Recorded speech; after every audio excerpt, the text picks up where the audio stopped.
The day Nigeria killed my brother.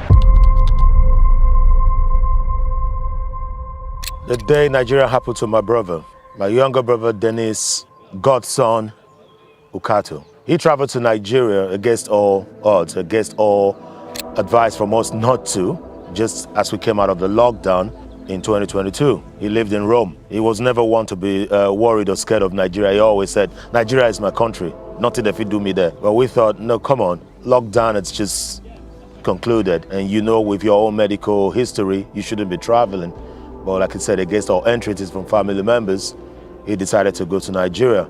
He traveled to Nigeria in April, and he planned to stay 4 weeks. One of the main reasons he went to Nigeria was to be with his wife, because throughout the lockdown, the wife was planning to join him in Rome, but that wasn't happening because of all embassies were shut down. Then on this fateful day, May 13th, 2022, we have this WhatsApp group for our family members, and I noticed the group was just buzzing.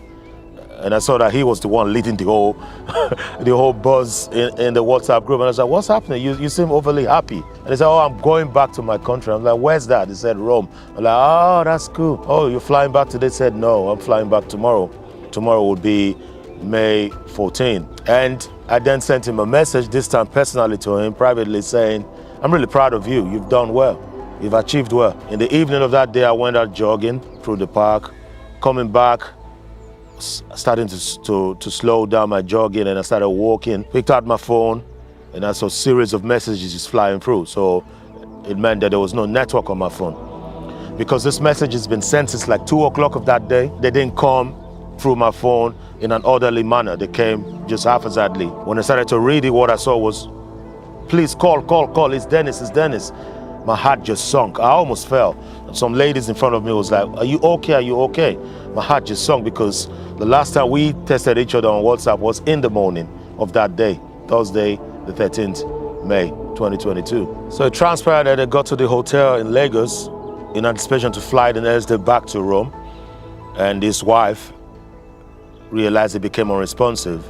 And immediately she raised the alarm and said, we can't let you remain here. We have to go find a hospital where you could do a checkup to see what was happening. He's had these episodes before where he becomes unresponsive and unable to speak, and almost as if he's having stroke. So what happened following that was, according to the wife when she started narrating the story to me, was they traveled all over Lagos from 2 o'clock when they got to Lagos looking for a hospital. By the time I got to the wife, it was about 9 p.m. They were still traveling Lagos. And I got mad. I was like, what is happening? Don't forget, this was coming off the lockdown and Lagos hospitals were all very busy. And I said, go back to Lagos University Teaching Hospital. She said they wanted money. I said, you should have called me. But again, she was a bit confused. So she was hyper. So she didn't know what she was doing. So I said, okay, that's fine. I said, pass the phone to the taxi driver. I spoke to the taxi driver. I said, please, sir, take this boy as your son. And the man said, that's what I've been doing all day. I've been driving them all through Lagos, and I haven't talked about payment. I said, don't worry about that, it's going to come. And I said, please take them back to that hospital, and we'll take it from there. So I scrambled to call people in Benin and friends in Lagos to come to the rescue.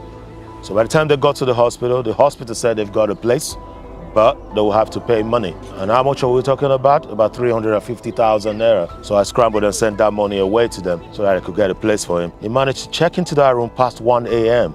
That was how bad it was, even with the money. By the time he checked into the room, I was on video call with them. He walked into that room by himself, climbed the stairs, went into the room. The moment I saw the room, I said, this don't look like a hospital. It looks like where they just let people just go sleep and die. They said it's the so-called VIP governor room. I'm like, I don't care whether it's a VIP room. I'm not seeing any medical equipment or facilities around that maybe they could use to do checks and all of that. And they said, but this is how we're going. And I was stressed. I said, okay, this boy has been unresponsive since 2 p.m. and has been traveling in a taxi for that long. Now he's got a room. I don't care, let him rest. But what transpired now was that they put him in induced coma.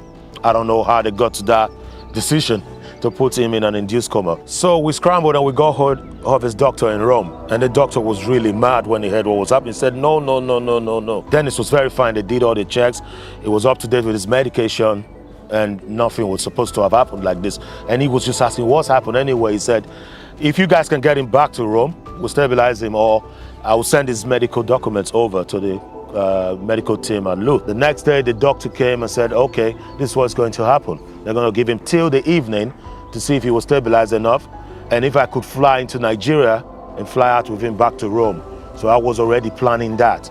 So they would need somebody because he can't just fly by himself. But the doctor wanted us to just watch throughout the Friday and see what happened. So this so-called senior cardiologist, they claimed was going to return following the meeting on Friday. The guy never returned back. Nobody ever saw him, even after my brother took his last breath on May 16th, 2022.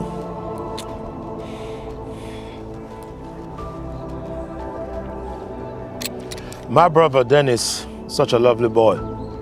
You know, we would talk every day on WhatsApp. He regularly called me 2 p.m. because he knew that was the time I would go for lunch, and we'll touch on everything, every subject imaginable. Following my brother's death, I did a video where I spoke about things. It went viral. What I would say is there was a lot of doctors who came to us to support, and there was equally loads of doctors who came and insulted us. In all of this though, I'm still Nigerian first and foremost, and this is what I always tell people. You're medical practitioners, you're medical professionals. You should first and foremost seek to treat people no matter what, no matter where they are at any level of life. There was a medical emergency. Imagine all of those up to 9-10 hours that it took my brother to go around Lagos looking for a place, and when he finally got a place, he was left in that room for a couple of more hours. That would have been the time to save him. This happened in 2022, and a lot like this has happened to people in Nigeria before my brother, and a lot has happened, obviously. It seems that we never learn until, as they say in Nigeria,